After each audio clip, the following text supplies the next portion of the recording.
Hey everyone, and welcome back to another video. In this video, I'm going to show you how to find people's emails on Slack. Now, this video is going to be particularly useful for individuals. Let's say that you need to email a coworker or something.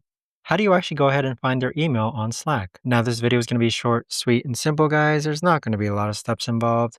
Now, in order to do this, what you're first going to do is log on to Slack, and you want to go ahead and click on the profile of the individual who you want to find the email for. So let's say, for example, myself. Now, once you click on the profile, click on the profile icon again. And once you scroll down, we have some blurred out information here, but you should be able to see their email on the bottom hand side. Now, similarly, if we click on another individual's and then go ahead and click on their profile icon again, you can go ahead and see that their contact information appears in the bottom. But there you have it, guys. That right there is the best and easiest way that I know of to actually go ahead and find people's emails on Slack. If you guys know of a better or easier way to actually do this, let me know in the comments down below. I would love to know. Thanks so much for watching, everyone, and I'll see you guys all in the next video.